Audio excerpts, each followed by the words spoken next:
These are a few of my favourite things. Hello there, fellow Whovians, and welcome to a special sort of ranking video. I guess you could call it a ranking video. In this video, I'm going to talk about some of my personal favourite Doctor Who action figures, which have been made throughout the years by Character Options.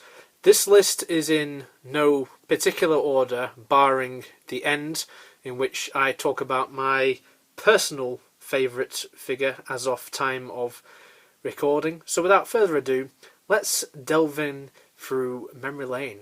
The perfect place to start off is, of course, the normal 10th Doctor action figure. Now, this figure has been released to death by now. Its most recent release coming just a couple of years ago in the 13 Doctor set. This figure, what can I say? I have so many great memories with this figure, and overall it is one of my personal favourites due to the amount of play that I had with it when I was younger and just the sheer amount of excellent detail. I say it's excellent. I'll be straight with you here. I don't think it is the best ever figure that they've done. I mean, the likeness to David Tennant, it's all there and everything, and then if you look at the main costume and everything, it looks like what he wore for the majority of his time in the show. And obviously, as I mentioned before, this got released many times, and there were different variations based on different stories. When he wore different pinstripe suits, he might have had a different colour tie or different coloured trainers, etc. But the main selling point of this is the trench coat, which was made out of a PVC plastic, and it really works. These figures often came with a accessory, and it was usually his trusty sonic screwdriver. All of this depending on which version you picked up. There was one which was based on the Idiot's Lantern, which came with these little devices which the Doctor used to defeat the Wire, and etc. When you look at the articulation, it's pretty basic when you compare it to a lot of the other figures that came out later on in this line. The head can do a 360-degree turn. You have movement in the shoulders and in the elbows and in the wrist, and you still have your T-crotch joints there and articulation in the knees. But apart from that, it is pretty simple, and some might say that this is a detractor, but you've got to remember that this was very early on in this long line of Doctor Who action figures, and for the most part, what a great beginning it really was with this guy after the false beginnings of disco dancing 9th Doctor. Next up, we're going to talk about this guy, the 11th Doctor, and this is based on his appearances throughout Series 5 in stories like Victory of the Daleks. The reason why I picked this one, you may be looking at this and thinking, well, it's not really that special. Well, there's a couple of reasons why this is really special to me. I got this in the 11th Hour Crash set, which also came with a regenerated 11th Doctor figure, which was the outfit what he wore for the majority of that story. It was just basically a tatty 10th Doctor outfit. But what I really love about this figure was it was the first ever time that we ever got a proper 11th Doctor action figure, and it came out so close to the broadcast of the 11th Hour. I can't remember if it was just before or just after, but it was certainly within that time frame, within a week or so of when the episode was broadcast. I have so many great memories of when Series 5 started, and overall it was a pretty good time to be a Doctor Who fan, I'd say. What I really love about this figure is the texture of his tweed jacket. It's just amazing. Again, a bit like the 10th Doctor figure, this figure was released in all sorts of different assortments. You had different colour shirts underneath with bow tie. The most common one was the burgundy colour, but this one, this blue one, is actually quite rare because there were actually two versions of the Crash set which was released. You had the one which included this figure but with the burgundy tie along with the red striped shirt, but I managed to get this one, and it was unknown to me at the time that Character Options decided to do this. So what I've actually got here is probably a rare variation of the 11th Doctor. I believe that another difference is the boots are painted brown, whereas on the other version the boots are just simply painted black. The detailing on Matt Smith's face is actually better than what we got with the original David Tennant figure, bearing in mind that this was in 2010, so things were starting to move along very nicely with this line. As I said, the texture of the tweed jacket is just absolutely superb. It feels like it's actually meant to be tweed. And then if you have a look at the back of the figure, things like the back of the elbows with the patches on, really, really nice touch. And overall, really nice figure. This guy comes with his sonic screwdriver. It's the open variation. And I believe that the only time we got a closed variation was with the initial run of 12th Doctor figures that came out a few years later. Articulation on this guy, there's a bit more to him this time. Again, the head is able to do a 360-degree turn.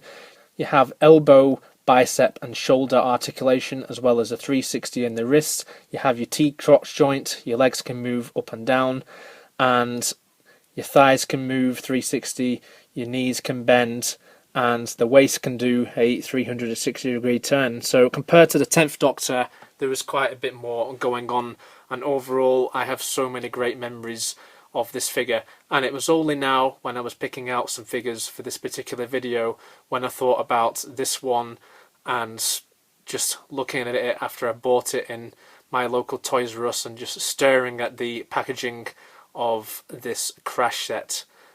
Amazing figure. Right, let's talk about the classic series now, and starting off with a figure which is actually the most recent figure that was released out of all these figures what I'm talking to you about today, and it is Sarah Jane Smith from Genesis of the Daleks, as well as Revenge of the Cybermen. There's that story again. I've talked about that story quite a lot in recent videos. This figure reuses different parts from existing figures that have come out through the years from Character Options. The one that comes to mind is the Martha Jones figure, which came with the open Toclafane. To be honest, it's a really good reuse of the sculpt. I think it matches, or at least resembles, a lot of what she wore throughout these two stories from 1975. You have the khaki trousers and you have the green shirt, and overall it just looks like what Sarah Jane wore through these two stories. And the head sculpt, man, oh, when this figure initially got announced, I was so over the moon, and having this in hand, I still can't believe we've finally got a classic Sarah Jane after waiting for so long, and it is so good. This is one of my favourite figures from the shelf. I absolutely adore Elizabeth Sladen as Sarah Jane Smith, and to finally have a figure of her from her old classic adventures is just such a delight. Obviously we got previous figures of Sarah Jane Smith, but they were mainly based on the new series and the Sarah Jane Adventures. This was the first true one right here in my eyes, and it's really fitting that they chose an iconic story to base the outfit off. Of course, we've got another Sarah Jane Smith action figure that has since been released based on the Monster of Peladon, which is also really great. But in terms of how iconic this outfit is, I've chosen this one, as it is a superb figure, and I just love posing her alongside my season 12 Tom Baker, as well as Harry Sullivan, who isn't really an imbecile. Now for something else which I sort of got last year, it is a third Doctor figure which is based on mainly his main appearances throughout his era, but namely the Sea Devils, as this is based on the Sea Devils figure which came out in 2009. But actually this is a custom I made using the Carnival of Monsters variant of the third Doctor figure, which came out in the 11 Doctor set back in 2010.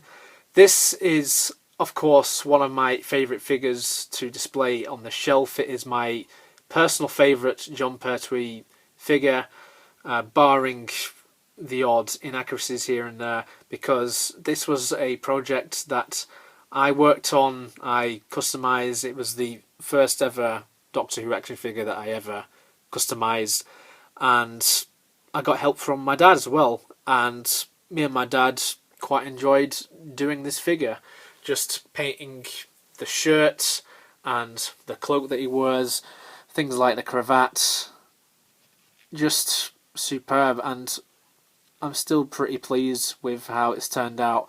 It feels pretty weird in terms of texture, but that's probably because of the paint that we used.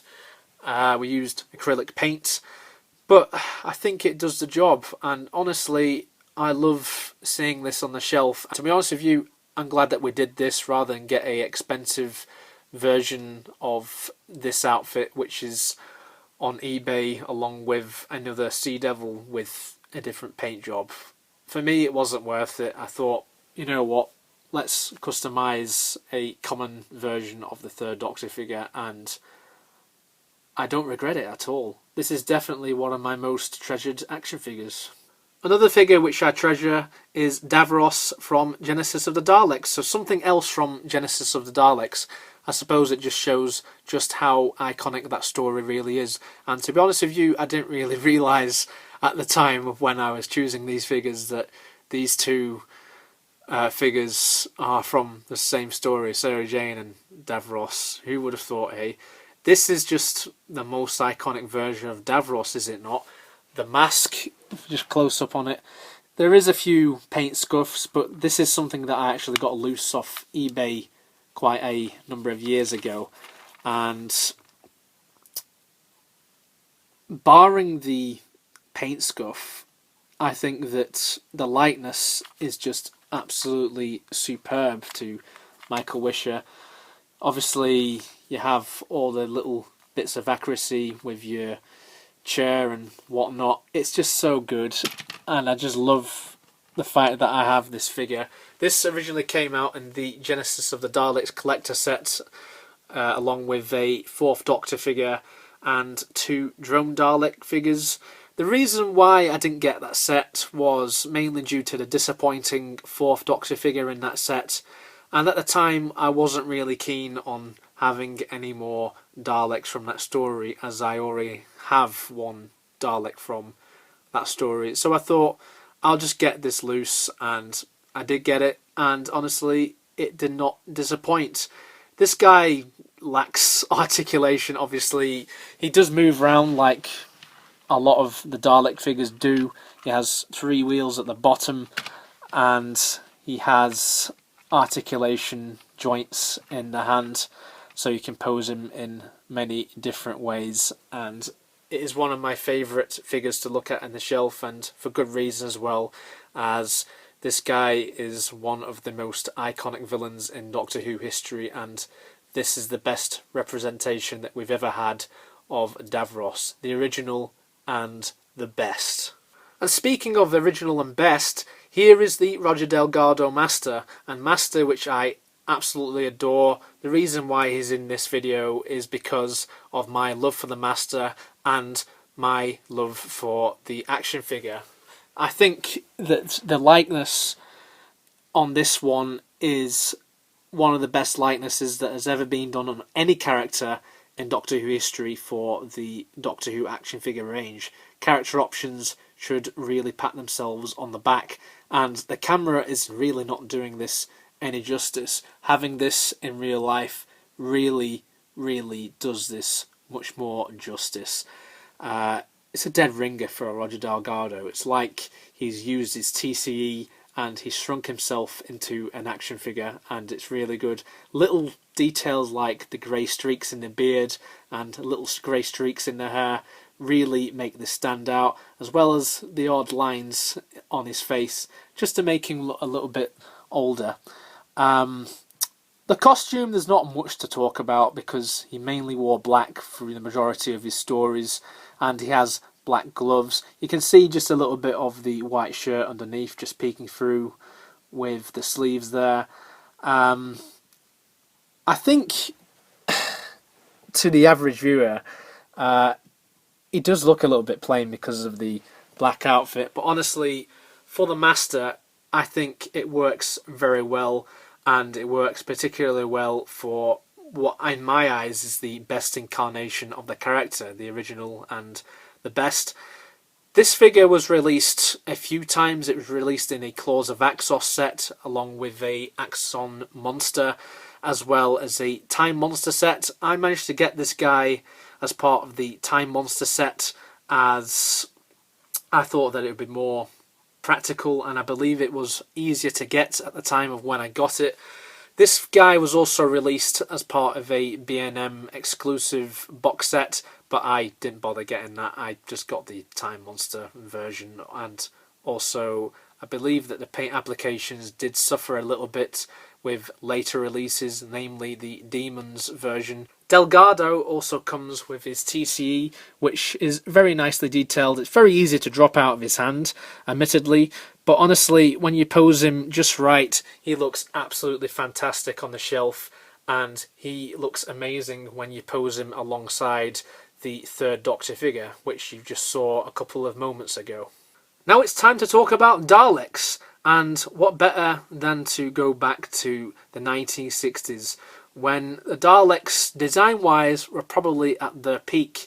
Now, I love the standard drone Daleks from the Chase onwards. I just love the colour scheme and the little things like the mesh on the neck section, everything. But the figure what I've chosen for today's video is actually the Pyro Flame Dalek, and this was a Dalek variant which appeared during the massive, gargantuan 12-part adventure, The Daleks Master Plan. And this was when they were all in Kemble and everything like that.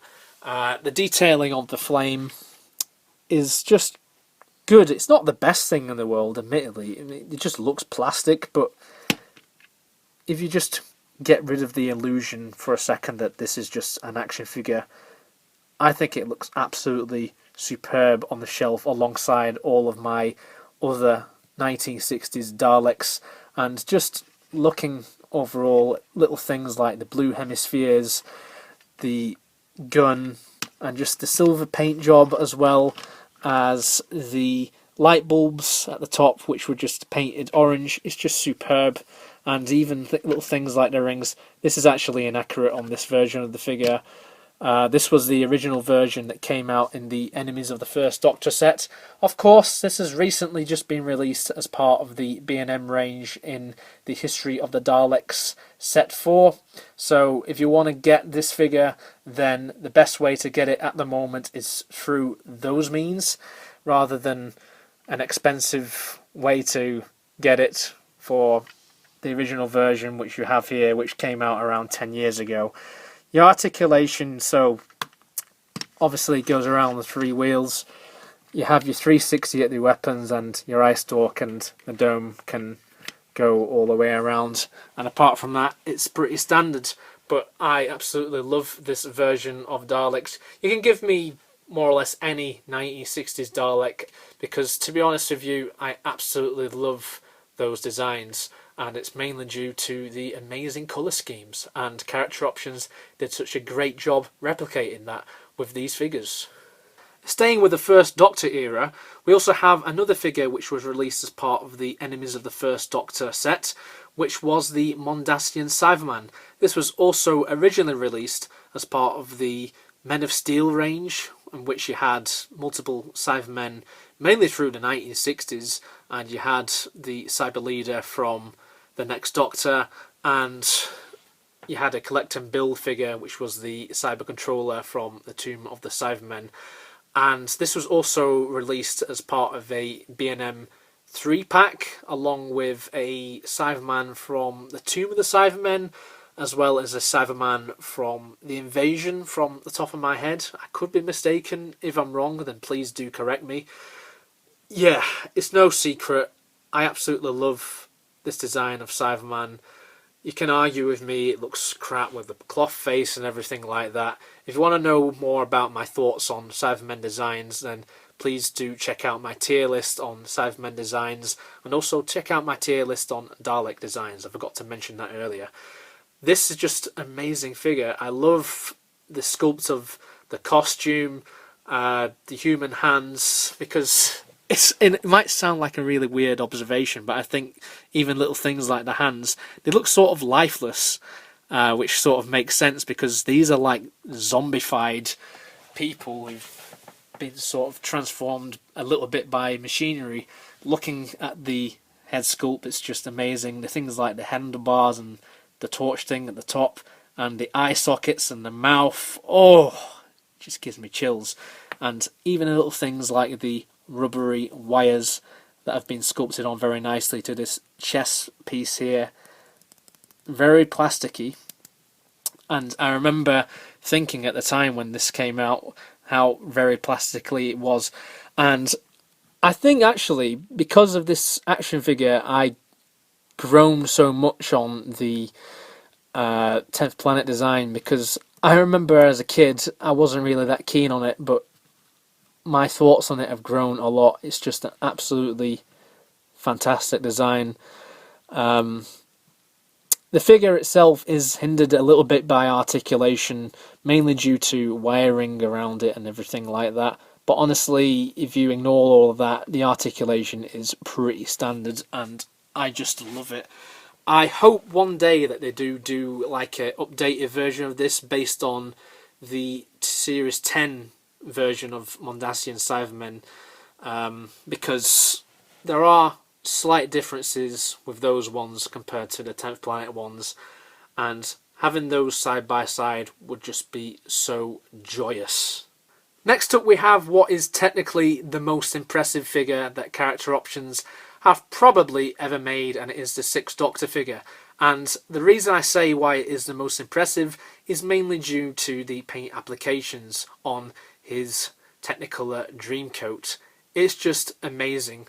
Going from top to bottom, this is amazing. The head sculpt, the question mark collar, the coat, the trousers, and even the waistcoat underneath, and the cravat. It's just all there. It's just fantastic. Oh yeah, and even little things like the feet. I don't really talk much about feet on the action figures, I know that. Going through like all my action figure reviews that I've done for all these years. But honestly, this figure is just so good. When this came out in 2008, and when I actually picked this up, I was so blown away by this figure, and I was so intrigued about this incarnation of the Doctor. Why did he even wear this Dreamcoat is just beyond me. And it's a shame really that we've never really got that many releases of the Sixth Doctor since. We did get a re-release of this figure in a Forbidden Planet set, and I believe, from the top of my head, I could be wrong here, it came with a Stealth Cyberman. I never managed to pick that up because it was just basically a re-release. We did get another version of the costume, which was based on the Trial of a Time Lord, mainly the Terror of the Vervoid section. But we never got one which had a red cravat. That is still a figure that Character Options have never released, and I'm surprised that they haven't, to be honest with you. So maybe they could release it as part of the B&M range in the future. Who knows? But for the time being, I'd say that this is the best version of the main Sixth Doctor action figure that we've ever had, and it's just purely down to the detail. It's probably the most detailed Sixth Doctor action figure that we've had, barring the blue versions that we've ever had. I can't really compare this to those because unfortunately I do not have the Big Finish version or the real-time version to have alongside this. If I did have those, then maybe they could pip this figure to this spot, but otherwise it's just so good. The things like articulation are pretty much standard as well, and yeah, this is a action figure which really did Colin Baker and the Sixth Doctor so much justice, because it goes without saying the Sixth Doctor is the most underrated Doctor out of all of them. Finally, it's time to talk about what I believe is the best figure out of my 5-inch Doctor Who action figure collection from Character Options. It is the Fourth Doctor, based on season 18. Now, the Fourth Doctor is my personal favourite incarnation of all the Doctors, so any Fourth Doctor figure for me is great, even though there are a few problems with a few of them, namely the weird purple lips on some of them. This figure, though, is just so impressive. There's not much to it. He's mainly wearing burgundy with a white shirt underneath, but that's what I love about this figure, because burgundy is a shade of red. Red is my favourite colour. It works so well. The scarf as well, it's a separate piece, unlike a lot of the other scarves that were used on Fourth Doctor action figures. So if you wanted to pose him like that, you could do so. The character actually did go to the extra effort of sculpting a question mark on the lapel just underneath there, but they didn't paint it red because, well, it would have been much harder to do. And to be honest with you, who really cares about the question marks? Little things like the buttons and everything sculpted very nicely on it. I believe that they did improve on the paint applications with the 13 Doctors variant of this same figure. I do not have the 13 Doctor set variant because that was a set I just never found anywhere, and it's very rare now, unfortunately. So much like the Big Finish version of the Sixth Doctor, I don't have the new version of this figure. This is just the original version, which came with K9 back in 2010. Little things like the trousers as well, absolutely fantastic. You still have the burgundy colour scheme, and you have those nice brown boots. Just marvellous. Even all the creases in there, just, oh, I love it. The best thing about this one, though, is the head sculpt.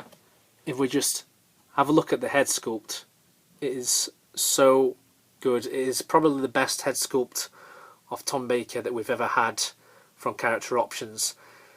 The way that they've sculpted his hair made him look like he's much older, because in season 18 he is meant to be older than what he was during his time in Doctor Who. His curls were starting to fade away, and his face looks a little bit thinner as well, because he was ill during the making of some of the stories in season 18.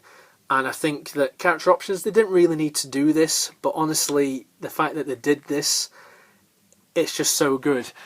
It's little things like that which make this my favourite Doctor Who action figure. And let's talk more about the scarf as well. I love the colours of the scarf. It's mainly red. There's different shades of red, in fact. And you have like a purpley colour on here as well. I don't believe that it is completely accurate to the on-screen prop, and I do believe that they did improve on this with the 13 Doctors set variation of this figure. But honestly, I'm very happy with this. It's a very treasured figure to me. I remember getting this figure, and it was around the time of when I finished high school, and it was so rewarding coming home to find that this had been delivered to the house after such a very stressful period in my life, which I was doing GCSE exams. So to have this, a figure which I really wanted, and after all these years I still consider to be my personal favourite figure from the line, it's just so tremendous. I don't think, in my eyes, it's been topped. You could argue it's technically not the best action figure that Character Options has ever made for the Doctor Who line. It's all down to interpretation. Right guys, well that is my personal favourite Doctor Who action figures. The question I leave to you all now is, what are your favourite Doctor Who action figures? Do you have a completely different list to me? comment below. I would love to know all of your thoughts, and also if you really like this video then please leave a like, and if you want to see more videos like this in the future then be sure to subscribe, and also follow me on my new Twitter page. Thank you so much for watching, guys. It's really been an honour making these videos for you. Stay tuned and I shall see you next time.